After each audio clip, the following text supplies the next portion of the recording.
Get ready.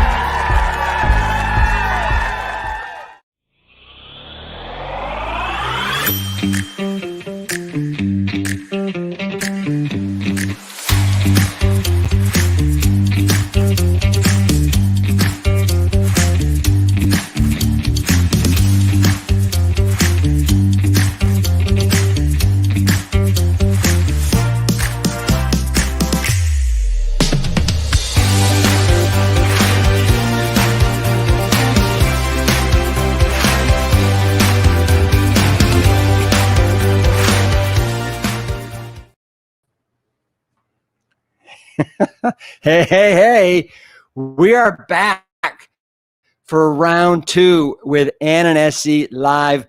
Let us know where you're tuning in from. Would appreciate that. I see we already have some people from upstate New York. We got Lisa from Cleveland, Lori from upstate New York. Fantastic. So today is Friday, July, I'm trying to get the month right.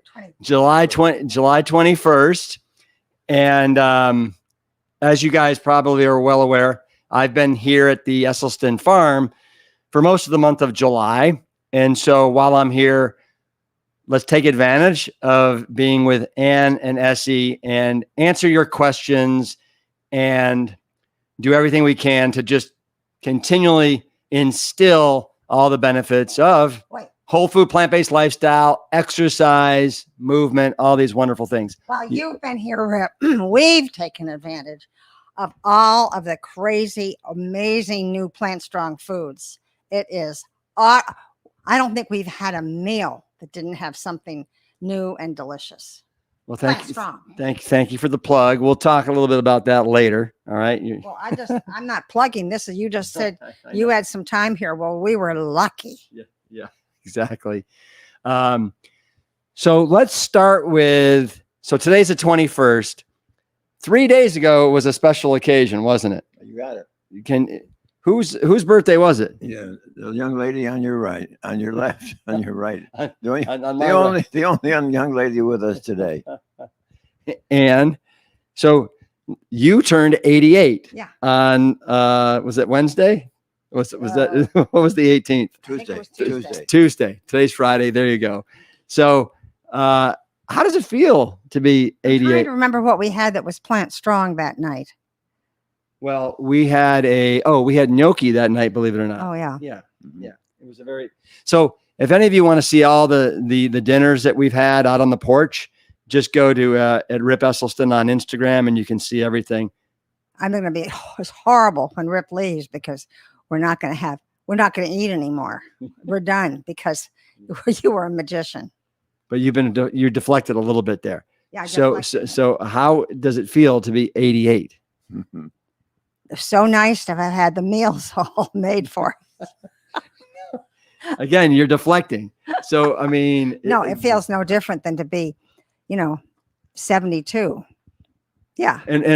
And what do you attribute that to? The fact that you were here and made all those meals. From 72 to 88, there's been a lot going on there, and I haven't been around. It's been good plant strong food. I mean, I do think that's why. Well, everybody else in my family is dead, and so almost, and so I feel like, well, almost. You mean Susie's not dead? My sister, but I feel like it's food and exercise. Yeah, and you're pretty religious about exercising every single day. Yeah. Like what have you already done today?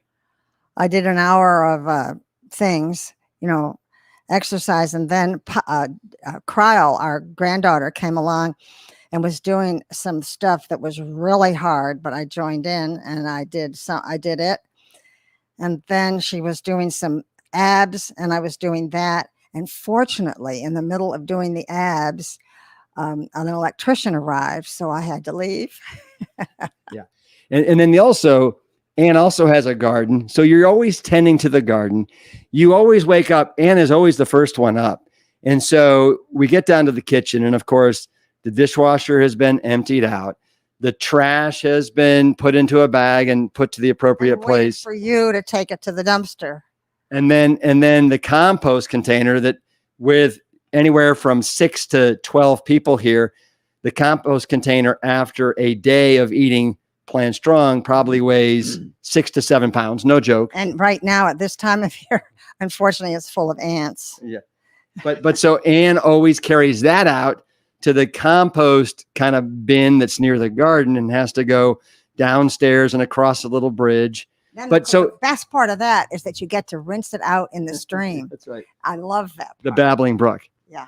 But Ann is literally like nonstop, like one of the ants that's in the compost container. It's true. It's true.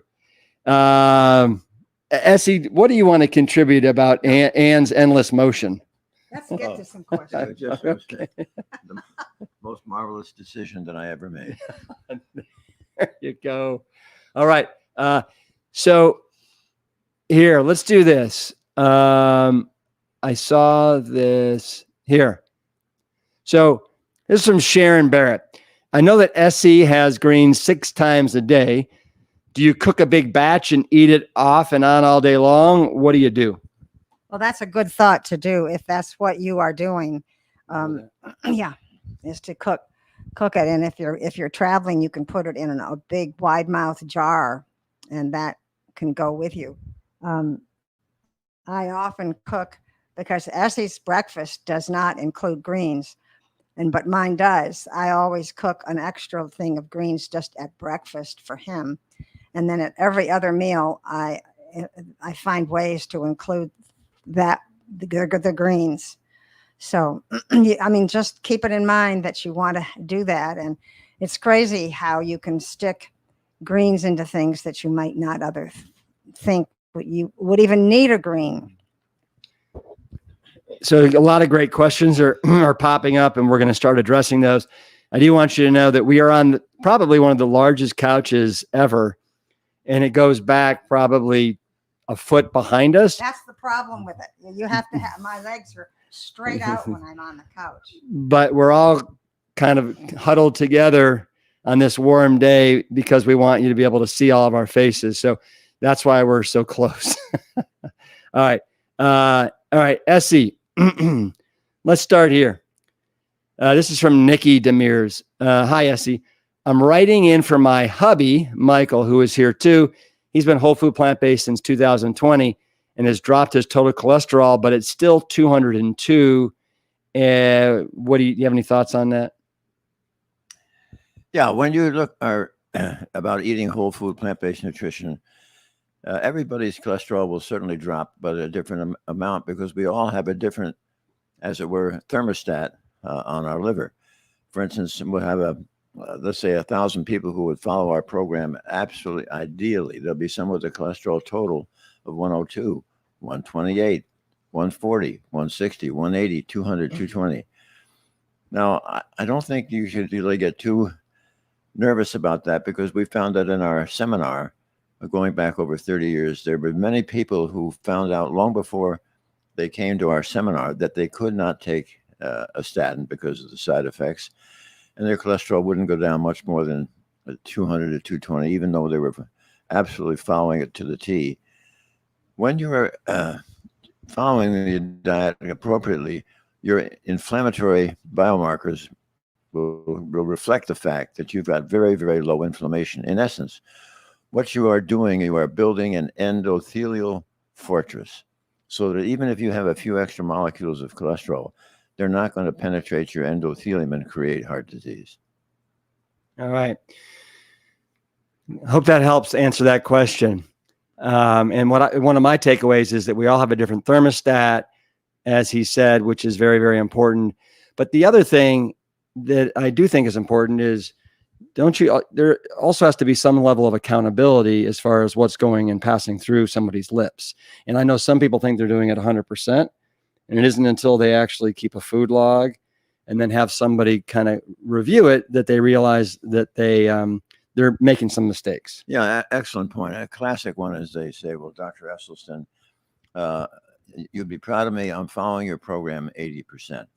And I said, well, I don't know whose program that is, but it's not ours. And when you think about it, if you are following at 80%, that means that 20% of the time, every day, you are further destroying your endothelial capacity to make nitric oxide. In other words, 20% of the time, you are actually exacerbating the injury. Would you say you're a taskmaster? No, I would say I'm mean. I don't like failure. Oh, No, so, but really, it's so exciting when you take the time to explain to patients the causation of the illness, and you are literally empowering them as the locus of control to stop and halt this nasty disease. all right. I love it. I like it. Like it. Oh, here. Can Dr. Esselstyn elaborate? This is from Tina Lovine. Can Dr. Esselstyn elaborate on the steamed veg with balsamic vinegar and how and can make a big batch for a couple of days? Is steam the only way to do it? You can boil it. Yeah. Let me just say, it doesn't much matter. You could steam, you could steam, you could stir fry, you could fry, boil. Even raw. Well, you could go raw. The problem with raw is it's hard to eat as much as when you do something where it's a little limper. Personally, I know Rip steams everything and I boil everything, but I don't boil it in a pile of water, but in a little, because I just find it faster and quicker, and that's how I like it. Yeah. So I think now's a perfect time.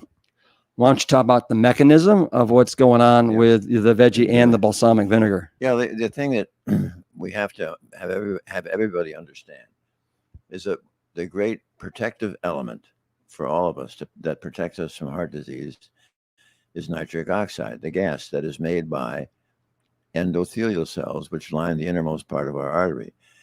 So the problem is when we eat the Western diet, we progressively injure the ability of the endothelial cells to make nitric oxide. So it's look at it as a nitric oxide deficiency. Now, the reason I'm going to talk to you about the green leafy vegetables and how that came about is that increasingly there has been recognition that the endothelial production of nitric oxide is age dependent. For example, none of you have ever heard of a boy or girl at age 8 having a heart attack, right? No, they have nitric oxide pouring out of their ears. But by the time they're beautifully healthy at age 50, they now have 50% of the nitric oxide they had when they were age 25. And by the time you're 80, you've lost 70%. So ways to make more nitric oxide. One actually is a greater stimulation of the capacity of the endothelial cells to make nitric oxide. But most importantly, we embraced the newer research that has shown us that mankind has an alternate pathway for making additional nitric oxide. So here we go. That's why I need you to chew 6 times a day a green leafy vegetable that is roughly the size of 1/4 of your fist after it has first been steamed or boiled 5.5 to 6 minutes. And then you must anoint it with either several drops of balsamic or rice vinegar. Why? Because research has shown us that the acetic acid from those vinegars can restore the nitric oxide synthase enzyme, which is contained within the endothelial cell and responsible for making nitric oxide. So that's why I'm going to have you chew this alongside your breakfast cereal, again as a mid-morning snack, again with your luncheon sandwich, that's 3, mid-afternoon 4, dinner time 5, and of course I adore it when you have that evening snack of arugula or kale. Now, the second benefit from chewing the green leafy vegetable, it restores the capacity of your bone marrow to once again make the endothelial progenitor cell. What do? They replace our senescent, injured, worn out endothelial cells. So already you see 2 profound ways to increase your nitric oxide. Now, the third and final way, most important, when you are chewing a green leafy vegetable, you are chewing a green nitrate. as you chew the green nitrate, it is going to mix with the facultative anaerobic bacteria that reside in the crypts and grooves of your tongue. Those bacteria are going to reduce the nitrates to nitrite. And when you swallow the nitrite, it is now your own gastric acid, which is going to further reduce the nitrite to more nitric oxide. So think of it. With minimal expense, no side effects, from dawn to dusk, all day long, morning to night, you are absolutely restoring nitric oxide, the very molecule, the deficiency of which gave you this disease in the first place. Now, there's a caveat to this, and that is toothpaste with fluoride, public drinking water with fluoride, and mouthwash will injure the beneficial bacteria in your mouth. And I do not like antacids because antacids will reduce your gastric acidity, and you will be unable to reduce the nitrite to more nitric oxide. And the top 6 are kale, Swiss chard, spinach, arugula, beet greens, and beets. Now, if you want all of the group, it goes like this: bok choy, Swiss chard, kale, collards, collard green, beet greens, mustard green, turnip greens, napa cabbage, Brussels sprouts, broccoli, cauliflower, cilantro, parsley, spinach, and arugula and asparagus. And the reason I go through that with you like this, you have to know how whole food plant-based nutrition can enhance your memory. Thank you. Hey, Okay, so Yeah. Essy, do you remember? Essy has always recommended greens, but you specifically started doing it the 6 times a day from an amazing patient. Do you remember this? The woman was a bit younger than her husband, and he was very, very in very bad shape. And you recommended that he eats lots of leafy greens, and she took it so seriously that that's about all she fed him, and she fed him all through the day. And this guy got so better so quickly. Remember that, Essy? And so, I mean, the poor guy, that's all he got to eat because she took it literally. But it was a miracle. Anyway. So here's what I'd like to, so I appreciate that incredible answer. We've got about 50, at least 50. So let's make them shorter and snappier so we can get to more of you. So here's one that I want to address, and then Ann or Essy, you can add in, but this is from Candleflower 42. Due to age, other factors concerned regarding sarcopenia, which is basically wasting away of muscle as we age, Peter Adia says animal protein is used more efficiently by muscles. In certain cases, example is if you have a good heart but bad muscles, would adding some make sense? And I would tell you that, like Colin Campbell has made it very, very clear that yes, animal protein may be more bioavailable, but that doesn't make it a smarter, better source of protein. And plant-based proteins are like the Goldilocks form of protein. And the last thing you want is for that animal protein that's more bioavailable to basically fertilize tumor and cancer cells. And you look at, as we all know, the largest land animals on the planet, and they get all their muscle growth and everything from all their strong bones from plant-based proteins. So as long as you're eating enough plant protein, you should be absolutely fine as far as your musculature and all that. And you're not taking in kind of I'm going to say a janky form of protein that's really a second-class form of protein. So let's go. So Essy, this is somebody, a lot of people are asking about this. What are the best foods for macular degeneration? Whole food plant-based nutrition. Whole food plant-based nutrition. So none in particular you can think of, like leafy greens or beets. It's just the whole kind of rainbow of things. Yes. Okay. All right. How much vitamin B12 do you guys take on a daily basis? Well, I think it probably, if you were taking it at 1,000 daily, that may be more than you need. So you can take 1,000, say 3 or 4 times a week, especially if you get to be over the age of 70. Some of my colleagues who have expertise in B12 metabolism have pushed for almost a daily dose of 1,000. Why? Because as we get older, the stomach, which is so essential for the absorption of vitamin B12, the stomach loses some of its acid, which is essential for B12 absorption, and also intrinsic factor, which is another gastric or stomach molecule that is so essential for the absorption of B12. You don't want to be B12 deficient. Well, those are some very bad things that can happen. Do you have a certain brand that you guys Oh prefer? my God. I look forward every day to my B12. It's like, it's cherry flavored. It's so good. I can't wait. I mean, it would be tempting to have the whole jar. You think that's the aspartame that's in there? No. Okay. No, Do you? I have no idea. I haven't seen it. But what brand do you guys use? You know?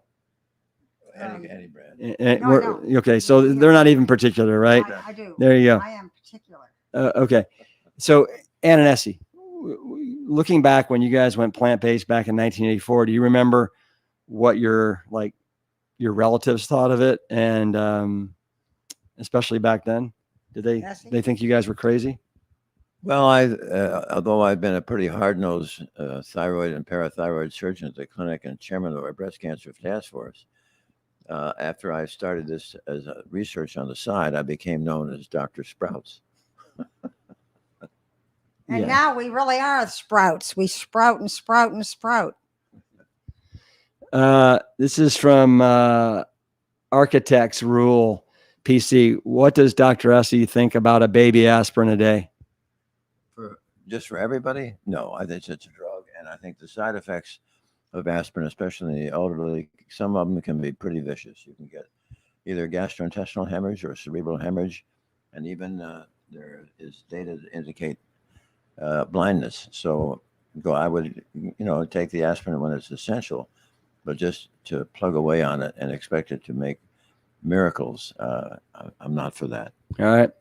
What are your thoughts on higher fat consumption if you're underweight and need to gain weight? It depends on what the fat consumption is going to be. If it's going to be saturated fat, I don't think that we want that. It's certainly not trans fat, right? So How about in walnuts and walnuts type thing? Yeah, if somebody wants to safely elevate their fat with nuts, but not for patients who already have established heart disease. What I've done for some of those patients who really were wanting to gain more weight, if they have an absolutely delicious breakfast made of old-fashioned Quaker oats and raisins and banana, and say oat milk as the wetting device, and then also in addition, be sure to have raspberries, blueberries, strawberries, and blackberries, all four. And you've got an absolute treasure house of a healthy, phytonutrient-dense meal that's delicious. And if you eat it at 6:30 in the morning for breakfast, by 10 o'clock, you'll be hungry again, and that's when you repeat it. And it's delicious, and it has all those wonderful vitamins and minerals, and it stops you from losing weight. Our 10-year-old granddaughter, Hope, that's her exact breakfast. It's amazing to see her little duplicate of you, Essy. Yeah. Hey, Ann, this woman, Hazel, I've been adding raw power greens in my morning oatmeal. You do greens in your. I don't know what you mean by power greens. Well, I think she means like spinach, kale, things like that. Any green. I mean, I even done spinach, carrot tops.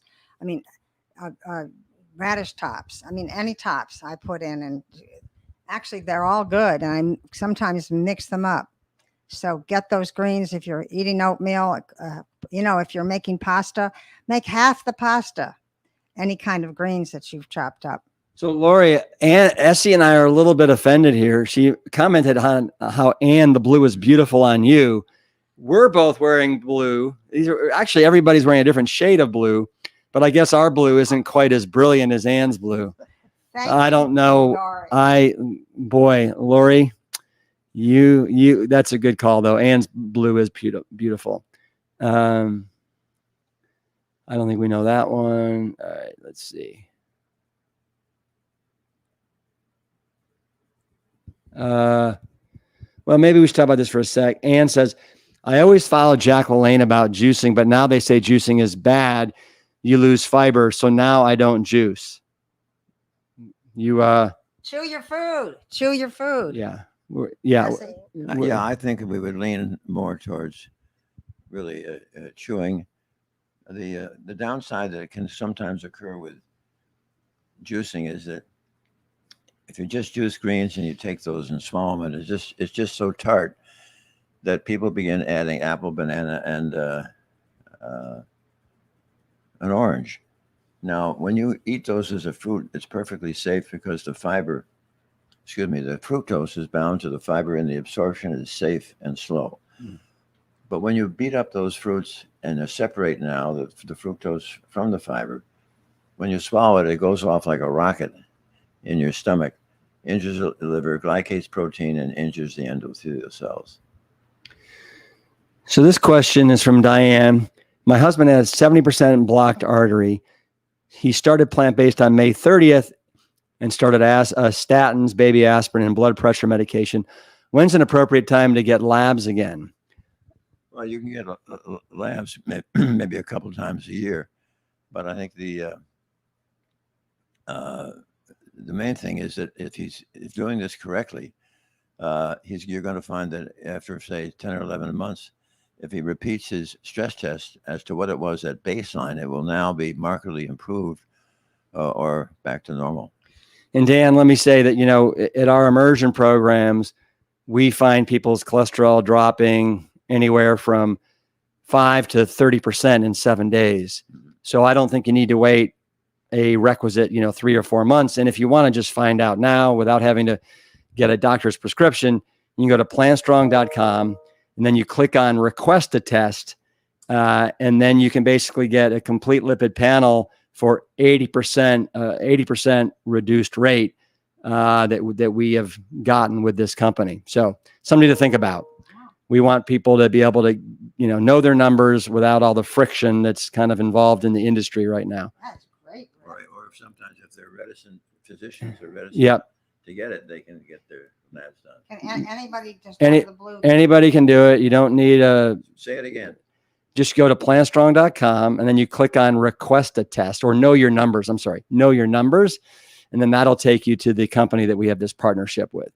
Okay. What do you think of this? Amy wants to know, are small amounts of salt added to food okay, or should it be completely removed from your diet? Well, everybody has a different opinion here, but I have this opinion. I don't have any salt in our house. I do not use any salt, which then forces me to figure out ways around it with lemon, lime, vinegars. Hot sauces are great. And I realize there is some salt in some of those hot sauces, but that's how I manage it. Now today I had a soup that I didn't really love. It wasn't one of Rip's because it had too much salt. I just lost my salt. I just lost that. Yeah. And it's interesting. As far as the salt is concerned, if you have hypertension, which is something you absolutely do not want to have, I'd get rid of it all the salt. Otherwise, try to keep it under 1,500 milligrams per day. day. Right. Yeah. That's what I think it's the Institute of Medicine recommends. But I hide all salt. And when some of our children come, they want to know where the salt is. And I am always so reluctant to tell them. Valerie, have your retreats helped to change people's mind who are a bit reticent to go whole food plant-based? Yeah, you'd be amazed how many wives we have that drag their husbands kicking and screaming to these retreats. And then at the end of the 6 days, the husbands they've basically completely drunk the Kool-Aid. They adore everything that they've seen and heard, as long as they've come with a bit of an open mind. So the answer is yes, and we would love to have you join us in Sedona in October if you're thinking about it. I just recommended this to one of my nieces to bring her husband, who is reluctant, because it is, I don't think there is any way any human being can leave one of those immersions without thinking it was the most fun, informative, exciting events ever, and life-changing. I just can't recommend it higher. I would have to say that on the basis of working 30 years with patients and persons, the absolute key to having somebody change their lifestyle is as a physician, is to show them respect. By that, I mean you must give them time. And in that time, it's, I think, it's obligatory to have them understand the causation of the illness. Once they know the mechanism, that when you injure the endothelial cells with food and they no longer can make nitric oxide, now you've lost your great natural protector. And it really is anybody with a brain in their head, once you've taken the time to explain the causation in a vocabulary that they can get their arms around and grasp, they are absolutely going to be, many of them almost will be in tears to think that they themselves can now become the locus of control to halt and stop this disease. Michelle Rogers says, hi, today is my first day on Plan Strong, and I watch Ann and your daughter, Jane, on their YouTube channel. That YouTube channel is terrific, that Jane really is the organizer for, because we've gone through most of the plant. What is your book called, Essy? Prevent and Reverse Heart Disease Cookbook, and done it. So if you don't know how to cook an onion without oil, we do it. And also Rip has done, I've been so impressed with some of Rip's little demos on how he cooks things. So it is a really cool way, but I tell you, the YouTube things have been such a smash, and we have almost every kind of food that we've done. Mary Ann, this is a very common question. Thanks for asking it. Does raw versus cooked veggies make a difference? And I will tell you that there's, I think, a lot of research that suggests that when you cook veggies, you enhance and bring out some of the nutrients.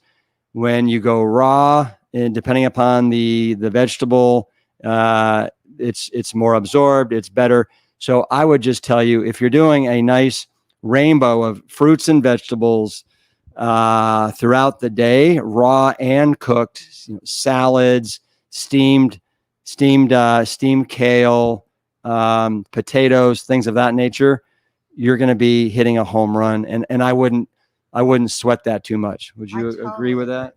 Don't you agree, Essy? Okay. Yes. Yes. All right. What do you think about anointing with apple cider vinegar? It might be okay, but the reason I have to stick with balsamic or rice is that those are the two where the research has been done. I am totally unaware of research being done with apple cider in that vein. I understand. So therefore, I'm very hesitant and always protective of my patients unless it is absolutely documented. I totally love balsamic vinegars. And when I take apple cider vinegar, it's so tart sometimes that the tartness is the grapes and the balsamic somehow make it much more palatable.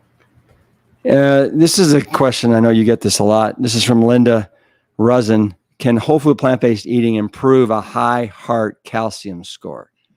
You want to explain that? Yeah, that's once you have had enough inflammation that the body wants to try to quiet it with calcifying your edges of your aorta, or it calcifies plaque in your coronary arteries, or calcifies plaque in your coronary arteries, or even those in your iliac to your leg.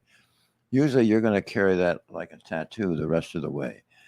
But the thing that's sort of exciting is that even those patients who do have calcification can demonstrate an improvement with whole food plant-based nutrition. While you're not going to get the calcium to go away, other portions of the plaque may be favorably modified.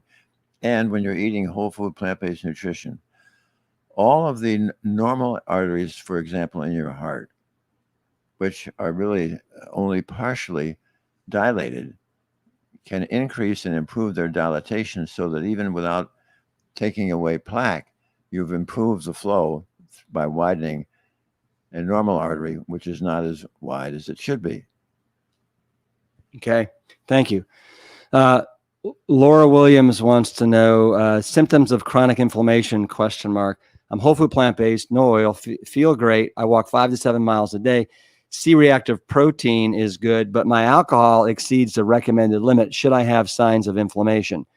What are your thoughts on excessive alcohol consumption? Well, no, you can check to see whether you've got inflammation with looking at other biomarkers such as oxidized LDL, asymmetric dimethylarginine, myeloperoxidase, trimethylamine oxide, or I think you've already done HSCRP, which you said is good. So that sounds to me like your inflammation indices are going to be fine. Well, but I will say this about alcohol. I mean, no, and you probably agree that that it's a known toxin. You don't want that. If you want you want maybe a small glass once a week, but go easy. Yeah. I think that the research is pretty definitive. That the best amount is the least amount. All right. So Stephanie wants to know, what if one is only a 2-meal-a-day eater? I think that's fine. Yeah. No, I wouldn't worry about that. Yeah. Unless you're losing too much weight. Essy, let's keep this one short and sweet, but any recommendations to prevent osteoporosis or osteopenia, please? Thank you. Yeah. The bones love stress. They give me the classic example. A woman gets married at age 25. First child, she weighs 30. Let's say she weighs 125. Second child, 150. Third child, 180, and so on. Then she levels off after her fifth child at about 240. But now she's 55. She has to have both knees replaced because she has scrubbed off all the articular cartilage because of her weight. During the operation, the orthopedic surgeon breaks his saw 5 times trying to cut across the lower part of her femur as part of the operation. In other words, her bone is like iron. She's been walking around with 240 pounds, and although it's bad for the articular cartilage. So the long and the short of it is there are weightlifting exercises like deadlifts, squats, and lunges, which has been statistically shown that if women do this regularly, they can enhance the strength of their bones rather than take some medications which are going to foul up their jaw or actually cause them to break bones. Great. All right, Julia, my doctor told me that I had to eat fats to absorb vitamin D supplements. I know this is probably wrong, but I had no answer for her. What should I do? Well, what you do is take the vitamin D supplement as you are, and then check your vitamin D level after several months. Yeah, and know that there's fat in every food that you're eating, and more than plenty. So, for example, your average fruit is right around 3 to 4% fat. Your average vegetable, like potatoes, for example, are about 4% fat. Rice, 4%, oats, 18%. So you can eat this way and know you're getting probably right around 8 to 12% of your calories from fat, which is ample. But the question was whether she would vitamin D would go up, and yes, it will. Yeah. But meaning that you don't need to eat fat, right, because all the fat you need is in the food. Correct. Do you have, Valerie wants to know, do you guys have a plant-based doctor that you guys see? A plant-based doctor? No, we see a doctor who's a wonderful physician who is very aware of the benefits of plant-based nutrition, a very savvy doctor. And we feel very fortunate in having him be responsible for our care. Yeah, okay. I know that, so this question, it's Nadine from Montreal, and Dr. Esselstyn, can you clarify how we can reduce the risk of getting type 2 diabetes by adopting a plant-strong lifestyle? And wouldn't you say that when you see a lot of your heart patients, aren't they also pre-diabetic or type 2 diabetic? Is that right or not? Yeah, many of them are. And so what typically happens? Well, when they go plant-based, of course, and they lose weight, so much of the insulin resistance is gone. Because remember, when you have insulin resistance, that's really what triggers more and more insulin being pumped out. And an insulin resistance means that you're not really getting an efficient functioning of your insulin. So the blood sugar in your bloodstream becomes elevated. But the key here is really that when you're eating plant-based, you're getting rid of the insulin resistance. And just to kind of go a little further on that, as we talked about with the fat, when you're eating this way and you're eating like whole food plant-based, no added oils, and your fat consumption is down right around 10% of total calories. Remember, most Americans are getting between 30 to 60% of their calories from fat. And so that insulin resistance is really caused from too much fat inside the cells. So when you start to metabolize away that intramyocellular lipid, the fats, it's amazing how you become insulin sensitive in a very short period of time. I love the way that Neil Barnard describes it. He says, when the insulin is trying to escort the glucose into your cell, it cannot put the key in the lock and turn it because of the glue. The glue is all the fat that is accumulated in that cell and is blocking that capacity of the insulin to unlock and escort the glucose in. But as soon as you get losing that weight, get rid of that fat, suddenly the glue in the lock is gone, and the insulin can easily open it to escort the glucose into the cell to be metabolized. Yeah, I love that analogy from Neil. I'm just reading this because I think it's awesome. Scott says, I just turned 60. Welcome to the club, Scott. Recently, I've been diagnosed with CAD, no stents, but main artery is 30 to 50% plaque. The cardiologist wants me on a low-fat, plant-based diet. Recently found Dr. Essy's book. So good on you, Scott. And I'm glad you got a cardiologist that is pointing you in this direction. Scott, just know that the closer you are to perfection, the better your results. And do the greens 6 times a day. You're going to be great. Uh-huh. All right. Well, let's. So Scott is a NBC News anchor and mentioned plant-based on his show and got lots of emails. They said, don't forget chicken and salmon. Thoughts? Forget them. Forget them. Come on. You want to show the world, Scott. You're in a great place. Do it. Yeah. Do it. Be a leader. Yeah. I mean, yeah. Why do you want to be putting in chicken and salmon that both are loaded with animal fat, animal cholesterol, and weak animal protein? Yeah, it's a question of whether you want to be shot or hung. All right. Well, there you go, Scott. Those are our. We're looking for you. Where are you, Scott? There are our thoughts on that, Scott. Let's just talk about this for a sec.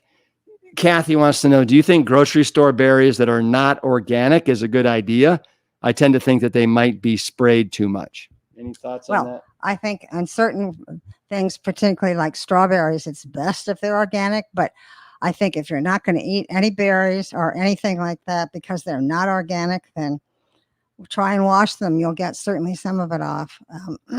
Better grow your own. All right. Do you agree? I do. I want you to know that we do a lot of conventional. We do a lot of organic. It just depends. If we're eating a lot of something, we typically try and get it organic. And the stuff that's got thicker skins on it, like bananas, I frankly think that the conventional tastes better, and I'm not as concerned about it.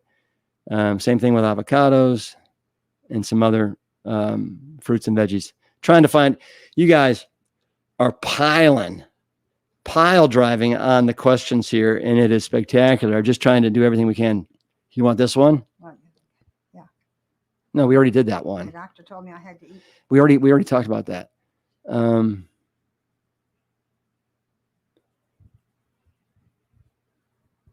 Would you say, I know you already kind of addressed this, but does whole food plant-based foods help with bone regeneration?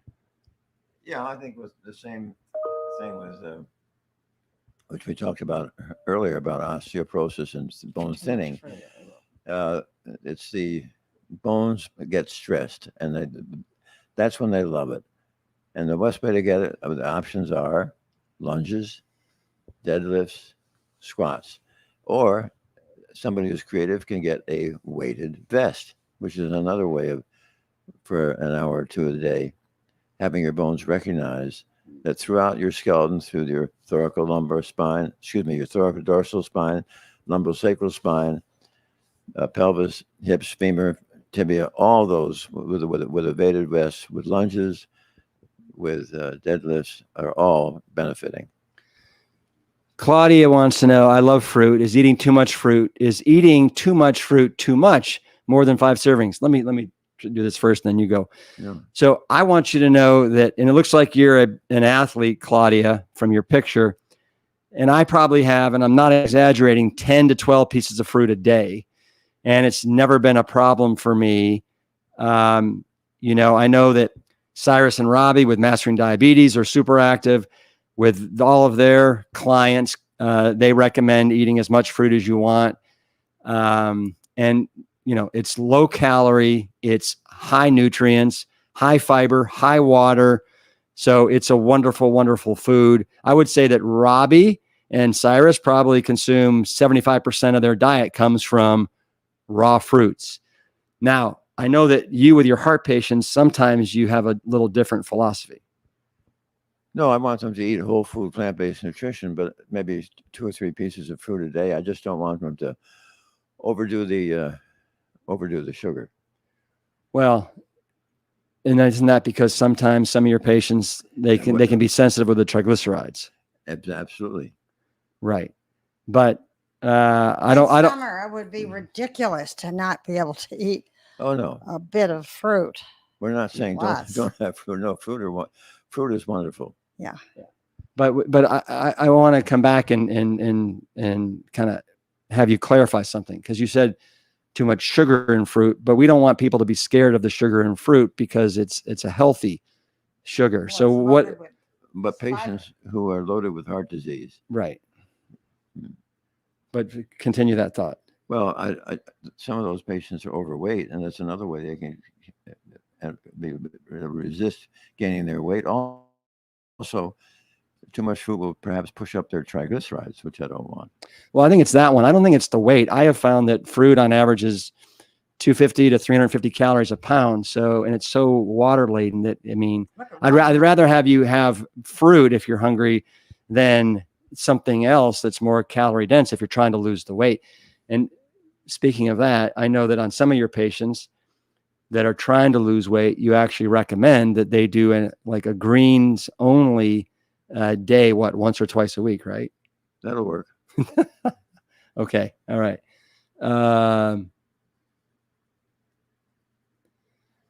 Yeah.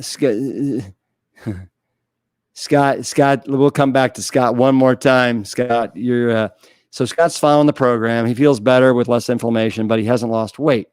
Is it possible that he's still eating too much volume? Well, here we go. If they're doing it correctly, if we take away oil, animal protein, dairy, and sugar, they're going to lose weight. But if they're still having trouble losing weight, then we want them they can have whole grain, but be sure they give up the products that are made of flour, pasta, bread, rolls, and bagels. The nutrition is less dense in those products. And also they're kind of like empty calories. So when you take away now the oil, the animal protein, the dairy, the sugar, and the flour, they're going to safely lose weight. Okay. You guys, thanks so much for all your great questions. Thanks for hanging in there with us.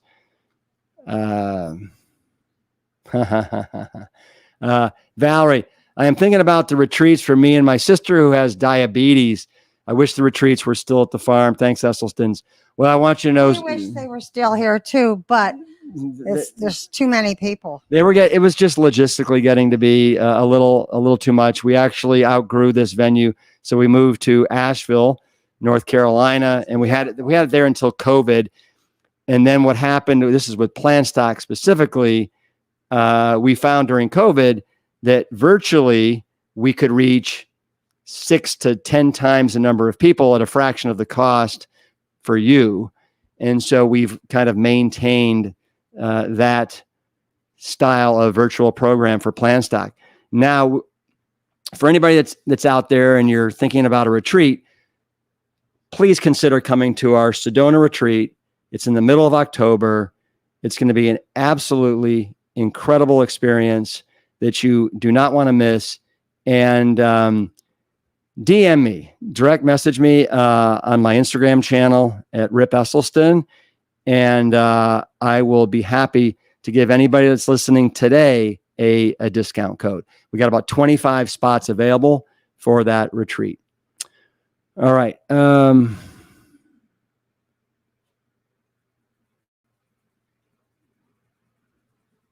Do you want to,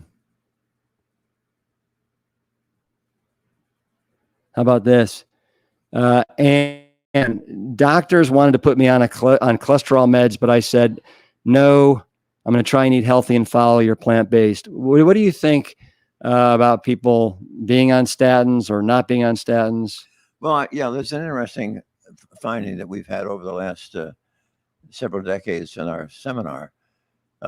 These patients that come to see us are also self-referred, but many of them have found out long before they had ever heard of our program that they simply could not take a statin because of the side effects, either muscle cramps or it was injuring their liver, gave them diabetes, or was giving them brain fog. So here they were in the program, and when they followed it correctly, they absolutely did just as well as the patients who happened to be taking statins. And it's really kind of interesting to think that in our book, there are several examples. Matter of fact, some of the most profound examples of disease reversal that we've identified were in patients who were unable to take any statins. So that if your cholesterol doesn't come down, even though you're eating correctly, check your inflammatory markers. And those are going to be probably in a very good shape. And if they are, you should feel very confident that you're not going to injure yourself or have a heart attack. Ann wants to know, are roasting veggies okay? It's great. Sure. One of my tricks in roasting and even like in cooking mushrooms is I sprinkle with balsamic vinegar first. And for instance, if I'm cooking mushrooms, when they're done on one side, I sprinkle balsamic and then flip them, and they are ready to go immediately. But that balsamic is great for roasting. And I think I mentioned this last Friday live, but I've been doing this technique where I take potatoes, I steam them or boil them until you can like stick a fork or a knife through them. Then I take them out. And actually I've already cut them up before I boil them or steam them. Then I put them in a big bowl, put in the spices I want, mix them up with my hands, and then pour them on cookie sheets with parchment paper, put them in the oven at like 425 for 20 minutes. And the inside is moist. The outside is crisp. It is incredible. Did you put balsamic vinegar? That's the trick to add that. I didn't, but I should have. That would have been great. Those are so good. But. Do you have any thoughts on this? So there's been a couple of these questions. I eat cooked oats daily for breakfast. Does cooking of oats raise my blood sugar? Eating them raw or overnight oats better? You have any thoughts on that? I do. Yeah, eating instant will raise your sugar. Yeah, and I would tell you this is that there's different levels of processing in different oats. So if you want to do the least processing, that will cause probably the least amount of raise in your blood sugar, I would start with oat groats. Then you want to go with steel cut oats, and then you want to do the old fashioned oats. And then, as he mentioned, the instant are kind of a cooking instant for somebody else. Don't eat them. Do you have any thoughts, Essy, on info for someone with ulcerative colitis to show diet is better than surgery? My son-in-law is 30 and really needs to do something. It's interesting. We have not studied that in our program, but being involved with plant-based, you get a lot of discussion with colleagues, and it constantly comes up that the fact that both Crohn's disease and ulcerative colitis seem to respond to people who will do it 100%, get rid of the dairy and the meat and the oils, and those patients will actually profoundly improve. And sometimes it completely gets rid of the disease, but it has to be done completely and correctly.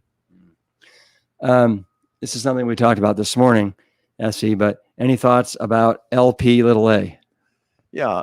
Now, when you talk to cardiologists, just so we all are in the same camp on all this, the ApoB, LP small a, and LDL are sort of in the same realm of being not very nice to you. They can injure you. But I want to cite a couple of things that may help. It's estimated that roughly 20% of a population will have elevated LP small a. So let's think back a minute to the paper that I published on our patients, some 200 of them, back in actually in July of 2014. And the interesting thing was, of those 198 patients, 176 who absolutely followed our program had absolutely, over the next close to 4 years, 0 cardiac events of heart attack, stroke, or death. None. Now, we know that 20%, by definition, of that 176 patients had elevated LP small a. But not a problem if you're eating whole food plant-based nutrition. Another sort of geographic example of that would be if you look at those cultures on the planet where heart disease is virtually non-existent, like Okinawa, rural China, the Papua Highlands, Central Africa, the Tarahumara in northern Mexico. What? Well, come on, 20% of them have elevated LP small a, but where's their heart disease? Well, they're eating whole food plant-based nutrition, and their endothelial cells have become a fortress. I hope that helps. Hazel, my vitamin D3 is always low. This blood work shows it's at 20. You have any thoughts on vitamin D supplementation and what people's numbers should be? You know, I think the jury is still out. It doesn't seem to be much in the way of benefit for your bones in terms of fracture. And I think there are some suggestions that people who over-supplement with vitamin D can be harmful. If you want to take a very modest dose just to satisfy yourself that is barely in the normal range, that seems to be safe. So I've seen a lot of questions about people looking for plant-based medical doctors in their particular area. And my answer would be go to first thing is love.life plant-based telehealth. They have a bunch of wonderful lifestyle, holistic medical providers there that are very, very learned in everything plant-based nutrition. Also, Lori Marbus has a company as well. They take insurance.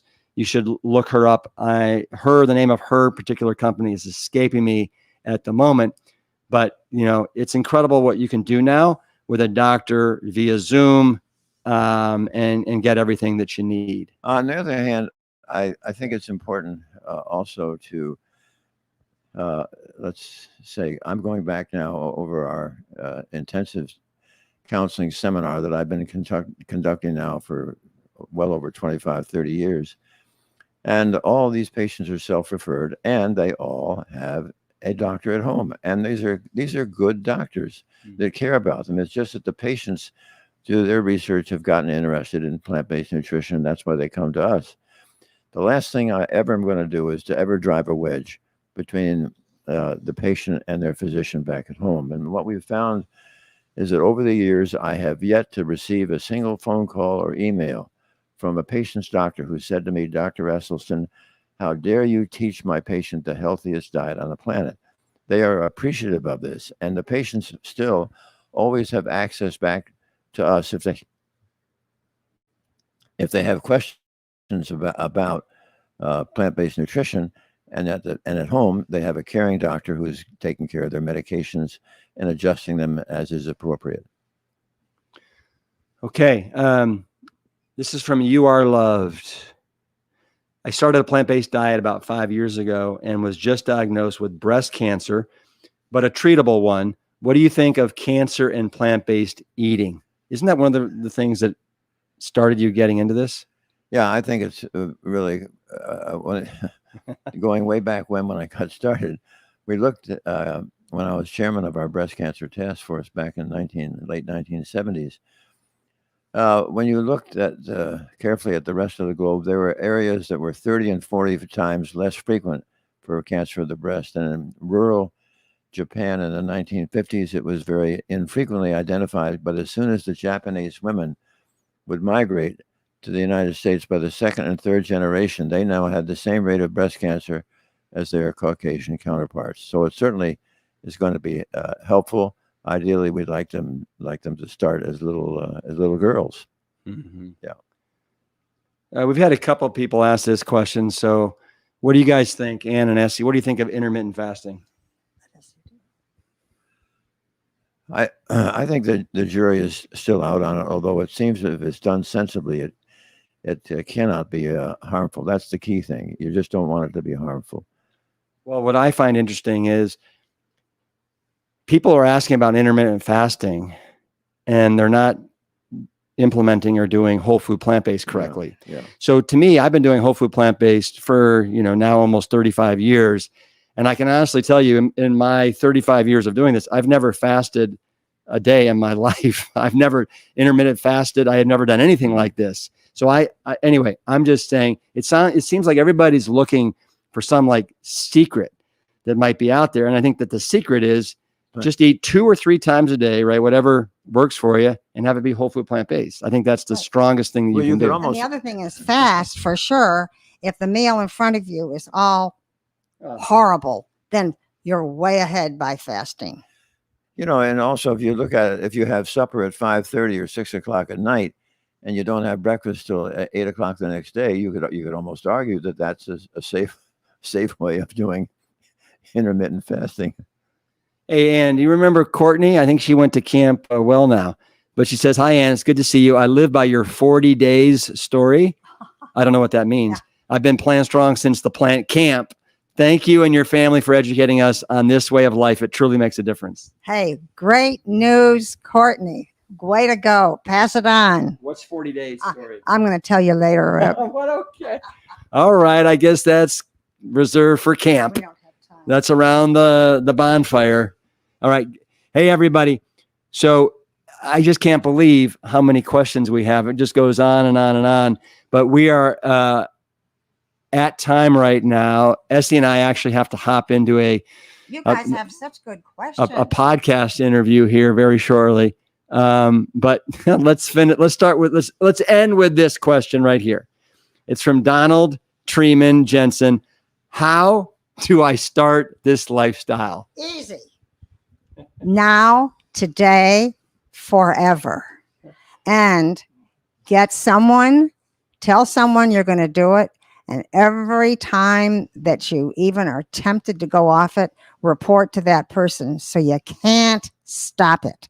Just do it. Well, the other thing that helps the motivation, I think, is if you become a little bit educated about this. And for example, we know that when we autopsied the GIs in Korea in the 1951, that roughly 80% of those 20-year-olds had gross evidence of coronary artery disease at that young age that you could see without a microscope.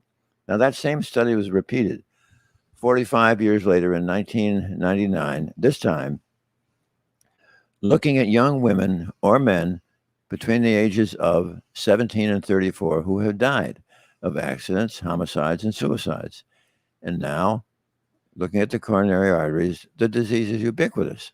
So when somebody says, how can I get started with this lifestyle? Look in the mirror and say to yourself, if you're over 17, oh my goodness, I've already got coronary artery disease. Maybe something's going in my carotid arteries as well. Time to get started. I would also say, so you don't feel alone on this journey, become part of a community. For example, if you go and join our Go Plant Strong on Facebook, we've got over 100,000 people, I believe, that are part of that community. You can ask questions. There's no judgment whatsoever. But I would start with breakfast, right? Do oatmeal with fruit toppings and just make your cereal in the morning, your breakfast. Make that the foundation of your success. And make it oats. Yeah. Hey, Rep, do I have time? I will tell my story. If you got it, yeah, go for I'll it. tell it. So, I was told by our son Ted that we had to get a Peloton, that my husband would love the Peloton. Well, because there was a great bargain. I got a Peloton in December, and he had no interest in he liked his own bike. He wouldn't touch it. I felt so guilty. So I thought, I got to get on the Peloton. Well, I didn't enjoy the Peloton. Jane was having her conference in March, and the last speaker was our daughter-in-law, Polly, who is a brilliant speaker. And she ended up with a story and said that if you want to do something, you have to do it for 40 days. That was it. So I called her. I said, Polly, I'm going to ride the Peloton for 40 days.